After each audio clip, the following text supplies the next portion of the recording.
Happy Monday, friends. You'll notice this looks a little bit different. And this week, I am giving you an outside introduction to a beautiful conversation I had with a dear friend of mine. She is just moving back from graduating from the Alabama University with a fashion merchandising degree.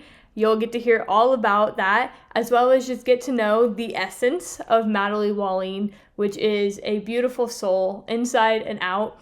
She loves fitness, but in a very different way than I do. She prioritizes her mental health and is really learning to find that in a spiritual sense, clinging to God first, and then also just eliminating some of the self-doubt in her life. And you'll hear all about that, her journey to realizing how to live this scary life in an unfearful way. She is truly something that's so good, you have to experience it as you would in essence, which is taste and see and smell.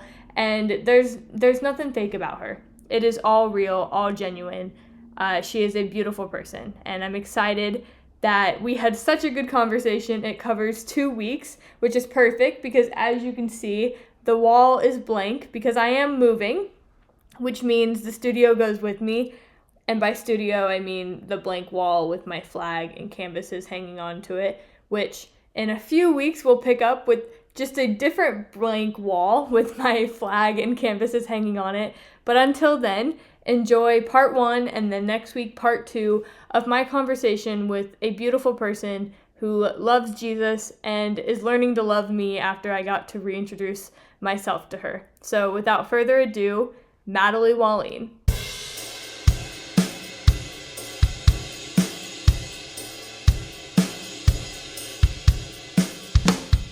All right, so first question. Matalie, this is a podcast to explore my passion for people, for fitness, for whatever. And so the first question I have for you is, what are your passions? How are you currently unsatisfied in your life? And what are you doing to kind of to pursue that satisfaction in an earthly way as much as we can?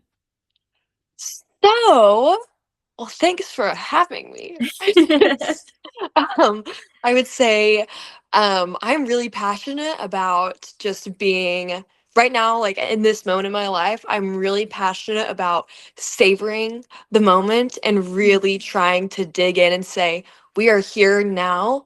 Let's make sure that we are really soaking everything in rather than just moving on to the next thing. I think we get so caught up in just what's next, which is great. But I think I'm just really passionate right now about being like, okay, I am here right now. Let's just be where our feet are, not where our head's at. So, really passionate about that right now. I'm really passionate.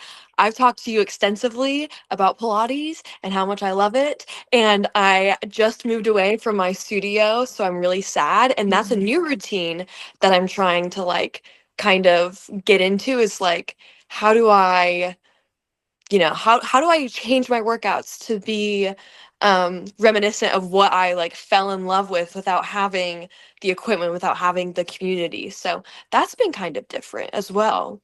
Um, yeah, graduating is hard. It's hard to get into a new routine for sure. Yeah, so I guess we'll back up a little bit. Tell everybody a little bit, like, you don't have to do your entire life story, but who you are. You just graduate, so talk about that, and just a little bit more of like, in a couple minutes, who is Matalie? Why am I talking to Matalie per se? Because she's amazing, but they don't know that yet. So go ahead and fill them in. So me and Morgan actually grew up together in the same hometown. We grew up in the same class. I remember going to your house, like hanging out when we were like little. Like I don't know why I have such like random memories. I have memories at mud buckets. I have memories like of all the little things. So me and Morgan have known each other for a long time, and we knew each other throughout high school, which was a very, I mean, she's talked about her experiences in high school. I've had similar experiences in high school, but just kind of feeling like a little like isolated. But then I went to college. I went to the University of Alabama and I loved it so much. It was so fun. Um, and I was a fashion major. I was a fashion merchandising major. And I just graduated let's see, 9 days ago, over 9 days ago. I don't know what's today. Anyways, I graduated on May 1st. So right now, I'm just kind of in this time of like, what am I doing? Where am I going? I have a plan, but plans are just plans until you actually do them. So I'm kind of in that in between space right now. But yeah, me and Morgan have known each other forever, and we have gotten to kind of be friends again, like rekindle our friendship. So it's been so fun. Yeah. I was gonna say I've had that episode where I talked about kind of reintroducing myself to people, and you're definitely one of the first ones that I got to do that with. And just out of the blue, like we just started calling each other weekly. And we've always been two people who are like totally into different things, but our brains can get on the same circuit. And that's just fun because creatively, intellectually, even just lifestyle wise, like even if we're doing different things, we think the same. And it's rare to find that. And it's also beneficial because uh, we touch so many different things in the day that like we learn from each other, but also teach each other. And that's just why like this has been so beneficial for at least me, and I hope for you, because it's literally like just like exposure to constantly different things whenever we talk. Yes, I've learned so much. Just I would 100% agree that we don't really, I know nothing about accounting, but you tell me things because I'm genuinely like, how does this work? How does that work? What does this mean? And but we think the same way. We both have very much like an end goal kind of mindset, I feel like, but it's like what we're talking about and what we're doing are two completely different things, which is so fun to be able to connect. Yes. And I think what attracts me to you is that you have that same unsatisfied but satisfied perspective on life, which is like, we are kind of girl bosses. Like, we're going to run around and try to accomplish all these goals that nobody is putting on us except for ourselves. But in the end, we do know that we're never going to actually. We're never going to actually peak, and we're never going to actually be satisfied with anything we achieve, but that doesn't stop us from trying to achieve that. And I think that's definitely, I find that rare. It's definitely what I love in people, but it's harder to find that in people. And we've even had this conversation where we're like, how are there people who just don't have goals or don't have futures? And we can't comprehend that. And so I definitely think that part of the reason we connect so well is that we both think like that. Right. 100%. Okay, so do you think that being unsatisfied is a strength or a liability when it comes to health or life or whatever? When we think of that idea of being unsatisfied, I like to spin it as a positive thing, but some people would argue that that leaves you wanting more. And so how do you kind of uh think of the word just unsatisfied? So I think it can have a positive or a negative connotation. I think definitely for us it is a positive because it's like, okay, we're always striving because we want more and we want to reach the next goal, and we want to, once we hit that goal, we want to go to the next one and the next one.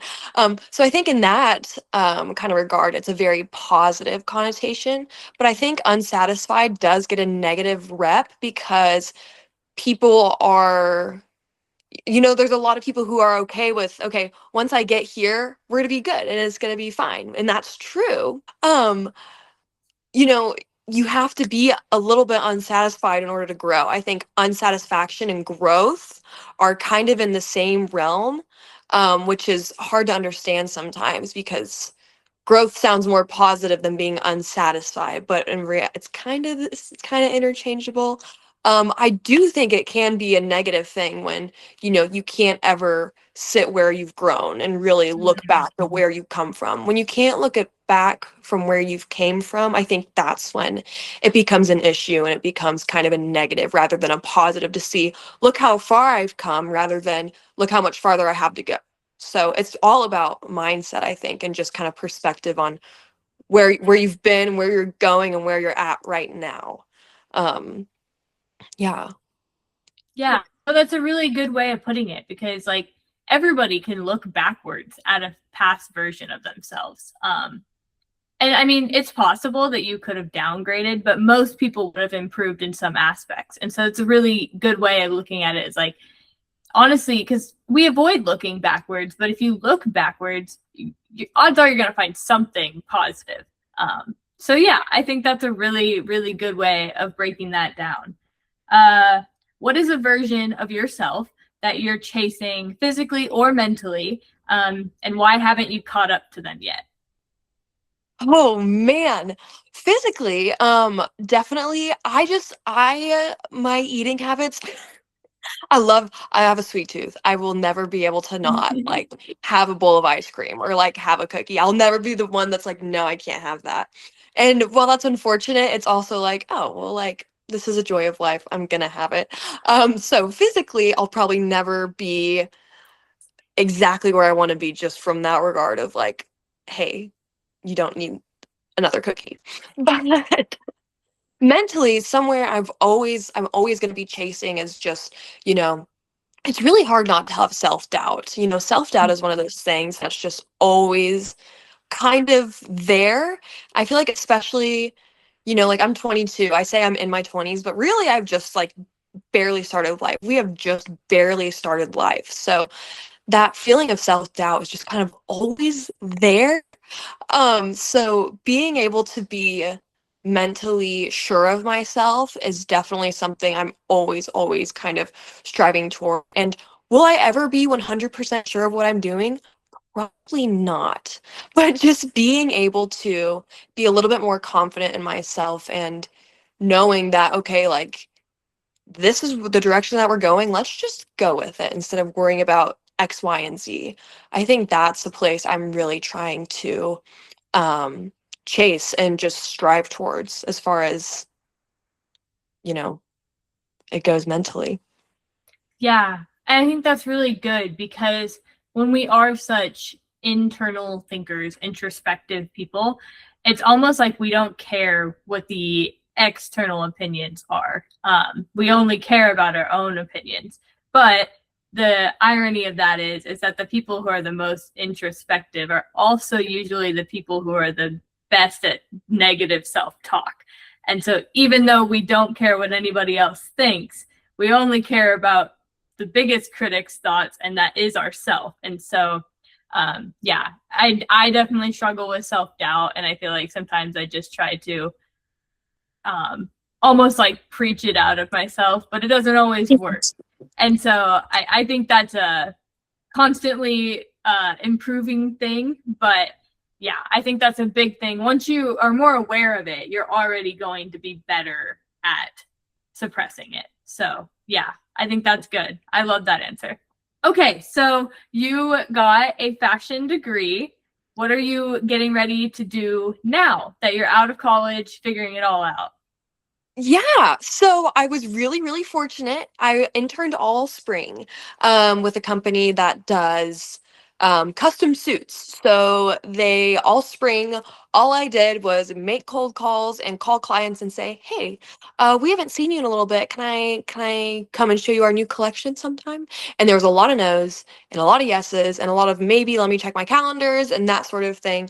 But anyways, so I am starting a full-time position with them as a salesperson in October, which I'm so excited for. So that will basically just entail um, I will call people. I'll be like, "Hey, you're a lawyer, you're a doctor, you're a financial person. You really need to dress up. How can I help you? Can I please help you?"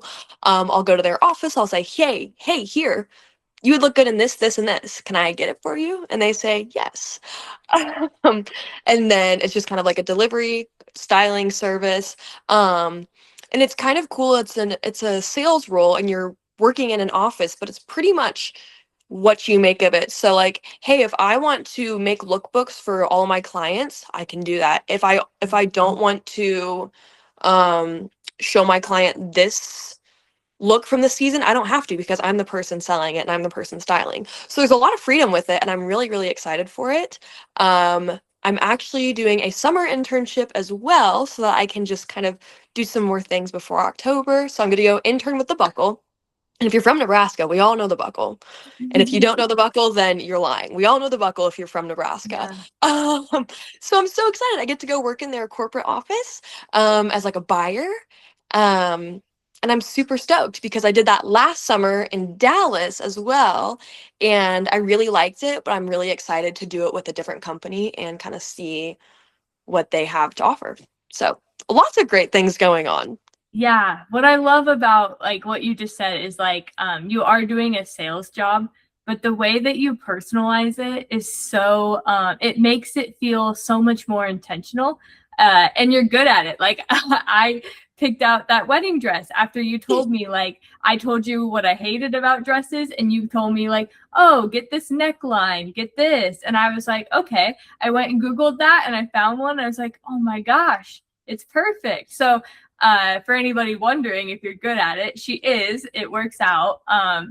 And yeah, like you've talked about it, about how you're really providing a service for people who don't want to do the fashion. And as somebody who absolutely hates fashion, it is so rewarding and almost just freeing to be able to surrender that part to you, and then you love it so much so it becomes this mutually beneficial service. And so that's what I think is fascinating about what you do, because I remember when I first just knew you were going for fashion, I'm like, she's going to design clothes or what. I didn't know what the spans of that meant, and so just learning about what you're going to do and all the different things you can do has been so cool to me.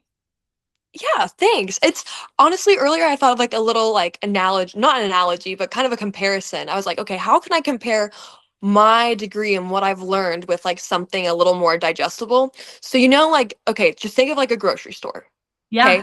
All the products that they have on the shelves, there's someone back there who is purchasing them. There's someone back there who's saying, hey, so we need this brand of, I don't know, bread, but we also need this brand of bread. But in these brands, we might want whole wheat, we might want white, and we might want one like a specialty bread. So Yeah. there's different buyers for all of these different categories.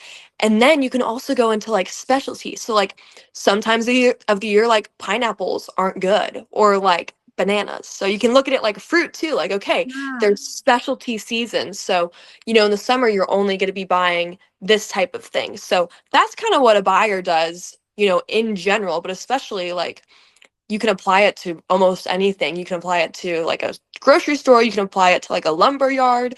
You can apply it to pretty much everything. Like what is the demand? How are we going to meet that demand? And how do we make sure we control the demand so that we're not exceeding it and we're not undershooting it in any way. So it's really kind of cool. It's different. Yeah, that's so good. I love the seasonal fruit like analogy, because it is funny how like even people who don't care about fashion, we still follow the seasons. Like just naturally because of temperatures or because of colors. Like even the people who could care less what they put on in the morning, you still naturally have a seasonal approach to it. And so having somebody specialize in what looks good during that time, yeah, yeah, that's a perfect. I love metaphors, Matalie. That was so good. Love it. Perfect. Okay, yay. So where did this passion come from? Like we come from a very small town where ain't nobody going to fashion school. Like it's just not happening. Most people are just in jeans and cowboy boots. So how did this develop in you? So I started sewing when I was really, really young. I started sewing when I was probably like a first or maybe even a kindergartner. Anyways, I was little, itty bitty.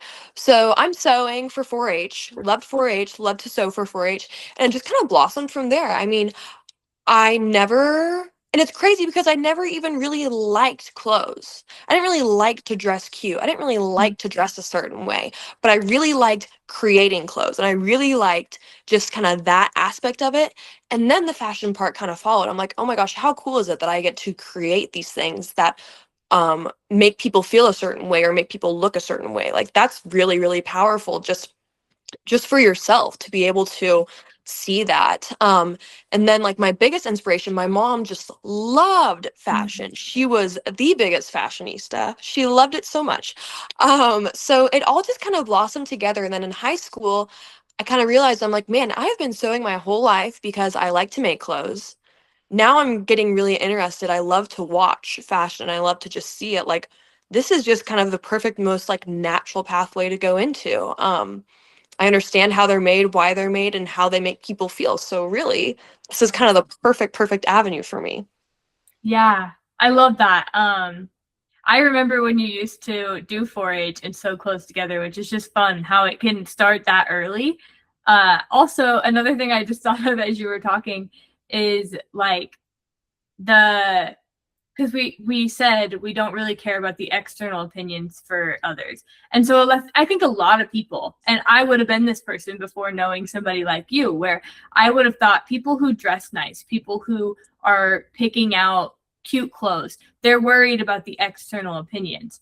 But when I meet somebody where fashion is just their passion, it's no different than like I don't go to the gym and work out because I care about looking good. I go to the gym and work out because it feels good. And so somebody like you put on cute clothes and you design these outfits because that's your craft, not because it makes you look good to the world around you, but because it makes you feel good about like it's literally like something that you created. I love that word. It's like people don't think of fashion and putting on your outfit in the morning as a form of creativity because you don't think about even if you're not making the clothes, you're still combining the ingredients, you know, for a perfect outfit. And so I love that is that hearing you talk about your passion in fashion is so anti what most of us would think about people in that industry. Right. Well, it is. I mean, it does have a very much a connotation of like, kind of like, I don't want to say stuck up, but it does kind of have a little bit of like a kind of nose up like, oh, I'm this or that. But really, at the end of the day, even if you're not concerned about your clothes, everyone has a uniform. Everyone has something that Yeah. they feel authentically themselves in. And that is fashion. That is fashion. It's feeling your best in what you're wearing and how you're presenting yourself. Whether that's wearing a t-shirt and jeans or whether that's wearing a dress or whether, this or that. And, I think it's really important to just notice how you feel when you're wearing certain things, when you're doing different things. Like when you said when you go to the gym, you're not doing it for anyone else. You're not doing it for show. Yeah, people can see what you're doing, but you're doing it for yourself and how you feel. Mm-hmm. That's exactly how fashion is. I mean, like when you get dressed in the morning, it's because you want to feel comfortable, it's for utility, it's for aesthetics, whatever the reason might be, you're doing it to feel an inner sense of something and an inner sense of, okay, I feel comfortable in this. So, however that presents itself, it's just so interesting and it can be so different among so many different people, which is just I love it. That's why I love it. Yeah, and I truly I think about what I wear more intentionally for that point of view. Like I don't care what I look like to other people, but it's that whole idea of like when we would have a test or something.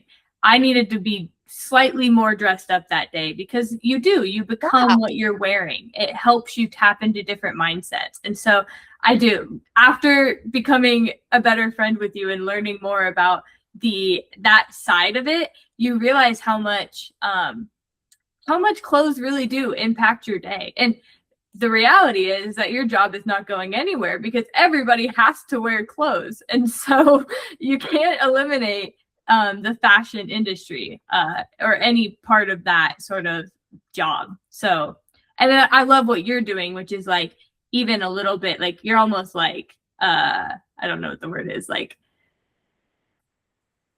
if like because you got like baseline like just making clothes and then there's like the step up of like now I'm personalizing this is more of a service. I'm not just selling you a good, and I think that's what's really cool about what you're doing is like the actual service aspect of it. And I know we've talked about this with your job at the wedding dress shop, whereas like some people would just think like you're just a salesperson there, but the goal of you being there, and you can elaborate on this, was to truly help this bride like envision her perfect day. Like you weren't selling her a dress, you were selling her a memory for the rest of life. And so just elaborate on that a little bit. Like how warming is it or how fulfilling is it for you to be in that environment where you're not selling a thing, you're selling an experience or a memory. Yes. Oh my gosh. Like My job at the wedding shop as a bridal stylist was the best job I think I'll probably ever have. It'll probably be always my most favorite job. But it was just so fulfilling because, you're presented with a problem. The problem is, okay, hey, I need a dress. Then you're presented with a huge range of solutions, but figuring out that solution all depends on you as a person. It depends on the bride and it depends on how the dress feels. A wedding dress specifically is so hard to sell Mm, because it could be the most beautiful dress in the room, but if they do not feel their best in it, you're not going to sell it. So it's all about, you have to sell this feeling and you have to be really, really empathetic with your client and make sure, like, hey, like, what social cues are they giving me right now? How are they talking about themselves in this dress? How has their body language changed? Yeah, on a surface level, I'm just selling a dress, but like when you are really, really intentional, about it, it turns into this whole experience. Like, how can I provide them the best experience where they feel so comfortable and just so, just themselves? I can think of so many appointments where we would always pull, like, I don't know, 6 or 7, 8 dresses. It doesn't really matter, but there was always one where you could tell this is their dress because if you really watch someone's body language and how they feel and how they start to talk about themselves, it's crazy the self-talk that how it changes when people truly feel comfortable and how they how they feel in their skin and just what they're wearing. It's crazy. It's just wonderful to see just how people can really start to love themselves and respect themselves and really see themselves for who they are rather than who they think they are. So yeah, I had the best job. It really taught me a lot about self-image and how people view themselves, and I've learned more from that job selling dresses, as silly as that sounds, than I'll probably learn from a lot of other places. yeah. And what I love about what you just said, and maybe you didn't even realize this, is like you made the comment of um, how the negative self-talk from the customer is one of the things that you're seeking to solve. And that was who you were chasing after in yourself.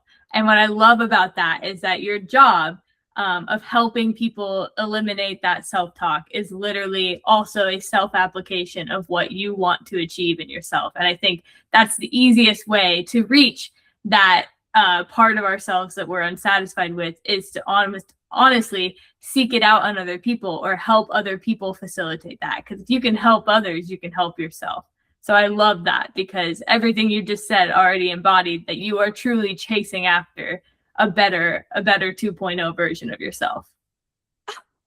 I love it. Man, you just see the best thing about Morgan is like I'll say these things and she's like, well, actually, when you do this and this, it all strings together, and then you get this. And I'm like, oh my gosh, like my mind is blown. I love it. I love I just it. that's why I love conversations is because if you I constantly preach this to people. It's just like if you ask questions and you actually listen, you create. I love patterns and I love creating connections between and what people say they often need help kind of connecting it, making a story out of it. And I just love that you kind of both told a story and then completed the story within our conversation. I love that.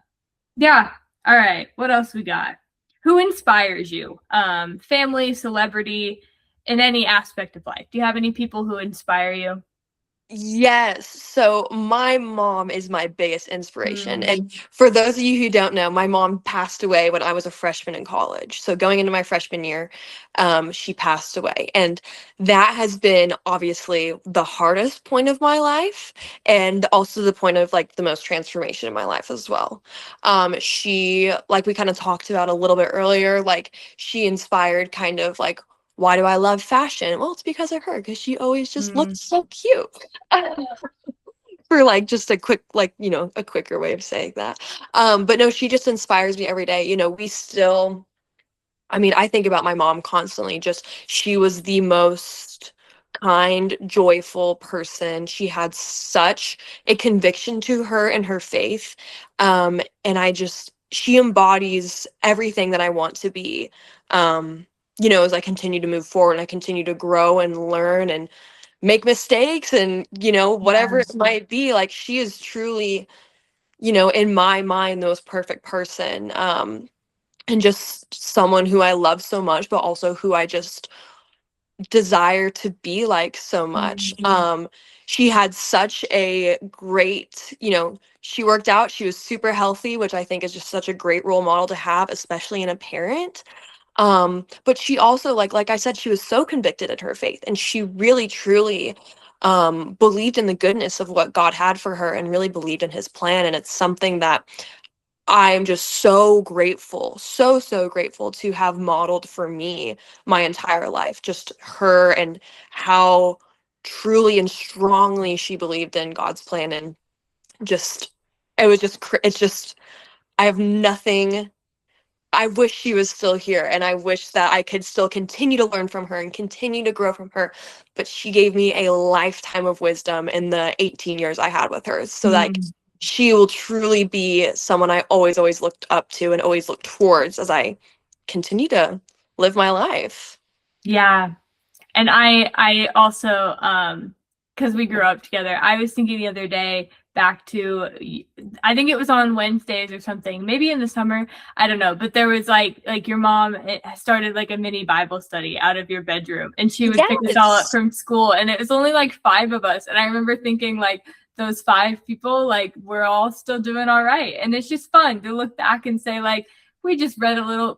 Did we actually read the Devo? No, we did not. But your mom always had snacks for us, and it was just, she was even nurturing that faith in you, and then in whoever you wanted to bring over to your house. So yeah, I was thinking that the other day. I was like, my first Bible study was at Matalie's house. I love it. Oh my Yeah. gosh. Yeah. So how about your goals? So I did an episode where I talked about kind of my short-term goals, my long-term goals, and then my scary goals. Do you have any things that kind of fit in any of those categories? Man. I think short term obviously is just kind of I have my plans, but now I have to like actually achieve them and like do Mm. them. It's really easy to plan, but to actually execute plans is kind of harder. So, Yeah, yeah. my goals probably right now, just short term wise, obviously within the next 6, 8 months of my life, move, start a job, really do well. I really, I get a lot of fulfillment from just like doing my job well and knowing that I'm doing my job well. So, move, do my job well, make a community within the people I work with, um, move again, start another job, do that job well. Those are obviously really broad, but it is just kind of post grad moving and figuring out how to regain a sense of community where you're placed in a new environment again and again and again. And that's just the way it is. But so that's kind of my short term goal. Long term goal, um, we've talked about a lot of just like I feel like my word of the year is intentionality and just being really, really intentional with what I'm doing rather than falling into a routine or falling into okay, I'm doing this every day, but why am I really doing this? So, Mm. just being really intentional. So I think my long-term goal is to just really keep that going. It's really easy to like be like, okay, I'm gonna be super intentional this year. And then let's see, we're in month 5. It's really easy, like month 6 and 7, when it's summer and you're having fun and you don't really care about anything because you're having fun and it's summer and it's sunny. At least that's how I am. It's really easy to lose that conviction. And then it's Christmas and you're like, oh, so my word of the year is just kind of gone now. So my long term goal, and when I say long term, I mean like for the next year or two, keep going on being how intentional I've been and just really keep strong and being like, hey, this is why I'm doing this, and I'm going to do this because of this and this because of that. So that's definitely one of my long-term goals. Scary goals? Oh man, I don't really know. I need a new scary goal. I feel like I graduated and now I'm just kind of like, wow, like let's do it. So I need to be intentional and find a scary goal that I really, really would like to commit to. I guess it's not scary, but like I've got to find a new workout studio. Like I really don't know Mm. what I'm going to do with myself until I find somewhere new. I need to find a new community of like girls who work out together because that's what I loved so much about my last place. So I need to find that again, and that's scary because that's hard. That's scary. Yeah, But that's yeah. still fun, you know. I was thinking as you said that you didn't have any scary goals. I'm like, I think that's just because Matalie doesn't seem like a kind of person that gets scared. Like, I don't know. Like, I used to be a really big worrier. I'm not as much anymore, but like there are still things that scare me, I would say. And I would say you're different. I just don't know if you get scared. Oh no, I'm terrified all the time. You hide it really well. Well, and so I have a lot of people tell me that, and I really think it comes down to I really had to learn how to trust myself just because, Hmm. when something as crazy in your life happens as like a parent passing away, you kind of I don't want to say lose. I'm not trying to be negative in any of this, Yeah. but you do kind of lose that sense of stability. You really Hmm. do lose, you know, I mean it's your parent. I mean like you're losing part of yourself essentially. Um and so I've just kind of had to, you know what? I have to trust myself and I have to trust that there is a plan and that there is a reason for everything because at the end of the day I can't really change I can't change my circumstance, so I might as well change my mindset. Um Hmm. so I'm always scared that like don't get it wrong. I am always just like what am I doing? Why am I doing this? But I think it just, you can't question too much because the answers will come in due time, but right now you probably don't know what you're doing, and I've just kind of accepted that. Yeah, I love that. I do. That outlook is crucial to success in this world, I think. Yeah. And anybody listening to you knows that I don't think you have the ability to really be negative, so it's all positive. Um, Okay. so in your pursuit, I mean, you'll find a new Pilates studio or whatever, but what I have loved, another aspect of what I've loved getting to know you is that it's challenged me in I need to find different ways to be healthy because um I think that both people, again, we don't care what other people think, but from the outside, I think both people would look at us and say we're fairly fit, healthy individuals, but we live totally different fitness lives. Like, we did run cross country together. I was thinking that the other day too. I was like, we spent a lot of mornings running together. I did it. Obviously, I still do running a lot, but then I love to like lift heavy weights, and you do fitness totally different. So talk about a little bit, like, I guess this goes into sort of what your routine is, like health wise. Talk about your favorite exercises, your favorite activities, things that you do that make you healthy. Oh my goodness. So I am completely opposite of you. We know this. I am the exact opposite of you. So I am, like I've said, I don't know, 20 times throughout this podcast already, fell in love. I am in love with reformer Pilates. Like I truly believe if you want to learn more about your body and yourself, you need to do slow movements that are really hard and really uncomfortable because that's going to teach you a lot about yourself and a lot Mhm. about your mindset. So, I just absolutely fell in love with performer Pilates. I've been doing it for, ooh man, since my sophomore year of college. So I did it Yeah. for a pretty solid 2 years, 2.5 years, right? Anyways, um, but since I don't have a reformer now, I had to leave my studio. So I'm still kind of um I'm loving the mat Pilates. I'm loving just, being, like I said, really intentional when you're working with those really light weights, but you're working really slowly and through your breath, you have to be really, really intentional and just really, really Yeah. focused on what you're doing, why you're doing it. I've always loved walking. Last summer I lived in Dallas and I walked the Katy Trail every single night because Mm. I didn't know anyone else. And I was like, well, this is a great way to look at people and think about things and just get out there, get some fresh air. So I walked every single night. I still walk all the time. I've started rowing, and when I say I've Yeah. started rowing, I've done like 3 rowing workouts. So don't get it twisted. I've just barely scratched the surface. I'm still working on my form, but that's a great workout. I'm Yes. kind of in love with it, and it's different. It's different. Yeah. Um, I'm not a heavy lifter. I'm not a runner, but I am a Pilates walker and now a rowing girl, which I'm kind of excited to see how it pans out. Yeah, I and I've loved hearing about it because I have a couple other people in my life that have gotten into Pilates through college. Because again, we Ah, don't have those resources where we grew up. So it almost, you wouldn't have found it if you didn't go to college where you went, or at least outside of where we're from.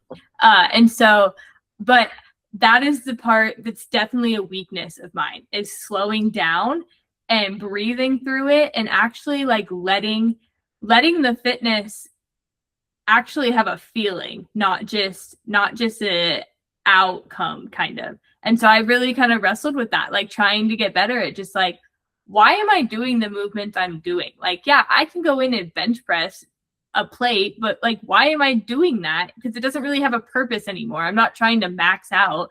And so what I love about what you do and your approach to it is that everything you're doing makes you stronger in life. Everybody has to be able to control their own body weight, and you're sort of literally like bubble wrapping yourself, because um if you were to fall, if you were to have to pull yourself up, you would probably be better at that than I would be, because I've never done it. Like I do things with machines or dumbbells, or I mean, I could run away from something, but if it came to like controlling my own body or controlling my own breath, I would be really bad at that. And so I've sort of taken how you get into Pilates and stuff. Like, I need to do more of that just to um fill a hole of the weakness, like give me something that's I don't have in a normal stimulus. I also just love new things, so I love new challenges. Like when you asked me to do the push-ups on the ball, I was like, well, now I have to, because somebody just challenged me to it. So that I love that. I love that bit of it. I also just love your outlook on fitness, whereas like for you, it truly is to just feel better. Whereas I will always struggle with needing to do it, not like wanting to do it or doing a little bit. It is like literally, it's an addiction for me. I'm very well aware of that. It's always going to be an addiction. I'm recovering in process of it, but I love that you're able to see it all as like an enhancement of your life, not necessarily something like that makes your life up, I guess is the best way to say that. But right. Well, I definitely, for me it too, it is kind of, it is like, it's like, oh, I kind of need to do this or else my brain is gonna explode. It's going to explode.